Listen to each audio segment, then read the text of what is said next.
Hello साथियों, मैं सौरभ कुमार सिंह और लगातार शिक्षक बहाली के मुद्दे पर लगभग कई हज़ार अभ्यर्थी हैं जो इंतज़ार में हैं और इंतज़ार कर रहे हैं कि जो हमारा जो सेकंड मेरिट लिस्ट आएगा कब आएगा। और जो खबरें निकल कर आ रही है कि जो लगभग 5,000 सीटों के आसपास जो अभी तक सीट खाली हुआ है।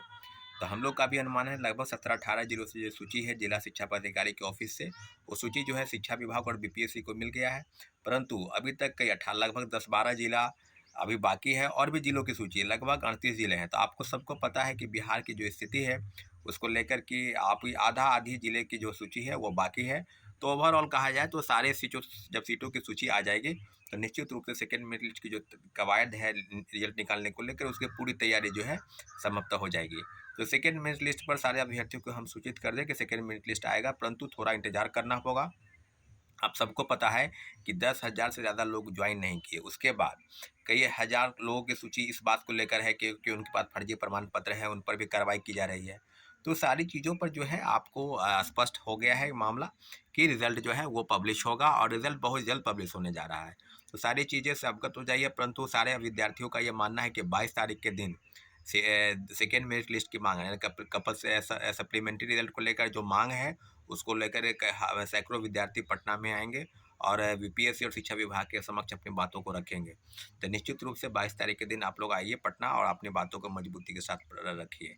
दूसरी महत्वपूर्ण बात है वो है सीटेट अपियरिंग को लेकर। जैसे कि साथियों सबको पता है कि सीटेट अपियरिंग को लेकर लगातार 10-12 दिनों से प्रदर्शन हो रहा था और सब मांगों को लेकर, चाहे वो सीटेट के प्रथम फेज में 1 to 5 में उनको मौका नहीं मिला, जो बीएड अभ्यर्थी थे उनको लेकर सुप्रीम कोर्ट के गाइडलाइन के अनुसार, फिर उसके बाद सीटेट अपियरिंग को मौका जो है सो अभी आप नहीं देना चाह रहे हैं।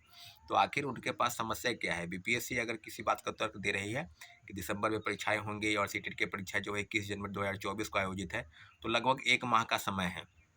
आपको हम बता दें कि 1 महीने के भीतर अगर बीपीएससी द्वारा आयोजित परीक्षा को अगर आगे जनवरी या फरवरी में ले जाएगा, तो सारी चीज़ों की समस्या का समाधान हो जाएगा। परंतु लगातार प्रक्रिया शुरू है और सेकेंड फेज की बहाली को लेकर भी कई मामले हैं।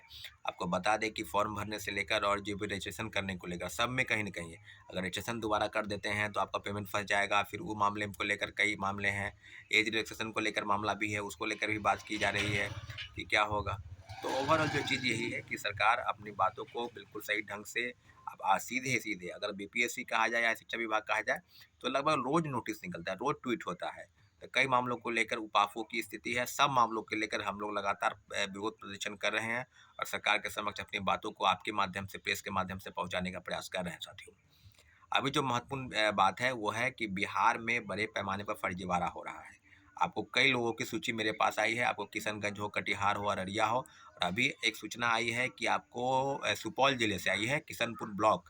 निशा कुमारी एक अभ्यर्थी हैं जिन जो सीटेट फेल हैं और उनको पैसे लेकर ब्लॉक स्तर पर, बीईओ स्तर पर उनको पैसे लेकर उनकी नियुक्ति किया गया है। तो इस मामले को काफ़ी गंभीरता से हम विचार कर रहे हैं और निश्चित रूप से इस मामले को हम निश्चित रूप से चुनौती देंगे और आने वाले समय में जो चीज़ें होंगी या होने वाली है, सब पर हम ब्रीफिंग करेंगे। आपको बताते चलें कि आने वाले समय में क्या होगा और आने वाले चीज़ें जो है, उसमें है कि बड़े पैमाने पर जो फर्जीवाड़ा हो रहा है या हो रहा है, उस पर 1 to 1 सब लोगों की सूची जो है हम शिक्षा पदाधिकारी, जिला शिक्षा पदाधिकारी के स्तर से और दूसरे स्तर से बीपीएससी या शिक्षा विभाग सबको एक सूची सौंपी जाएगी, उसका भी ड्राफ्टिंग हो रहा है।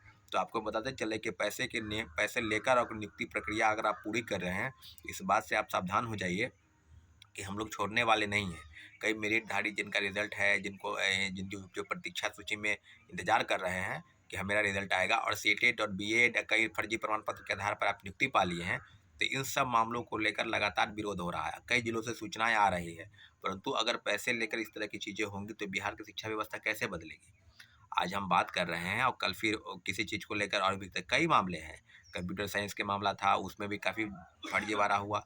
अभी मामले चल रहे हैं कि सीटेट फेल वाले को जॉइनिंग दिया गया है, कई मामले ऐसे हैं जो बीएड फेल वाले को जॉइनिंग दिया गया है। तो कई मामले हैं जिसको लेकर अगर बीएड वाले का रिजल्ट आ गया तो फिर क्या सब लोग का रिजल्ट आना चाहिए, क्योंकि सुप्रीम कोर्ट के फैसले के बाद सब लोग का रिजल्ट नहीं आना चाहिए था, परंतु कुछ लोगों का रिजल्ट आ गया, उनको ज्वाइनिंग भी दे दिया गया। तो बीपीएससी द्वारा जो गलती किया गया है कि बीपीएससी की साइट पर जो वाटर मार्क सर्टिफिकेट अपलोड हुआ, उसी सर्टिफिकेट को वो देख रहे हैं। तो निश्चित रूप से शिक्षा विभाग को एक गाइडलाइन ज़रूर देना चाहिए था बीपीएससी की तरफ से कि इन-इन चीज़ों पर आपको देखना है। तो कई मामले हैं और कई मामलों को लेकर शिक्षा विभाग और बीपीएससी की तरफ से बहुत ज़्यादा ठोस कार्रवाई की ज़रूरत है, जिसको ये लोग कर नहीं रहे हैं। बस ऊपापोह की स्थिति में हैं और लीपापोती का प्रयास चल रहा है।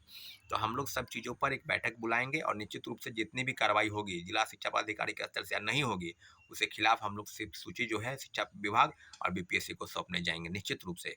अभी जो बातें हैं उसको लेकर शिक्षा विभाग में बड़े पैमाने पर फर्जीवाड़ा हुआ है। अभी मेन फोकस है कि फर्जीवाड़ा कितना हुआ और कितने लोगों की सूची जो है हम लोग के पास आएगी और शिक्षा विभाग को सौंपी जाएगी।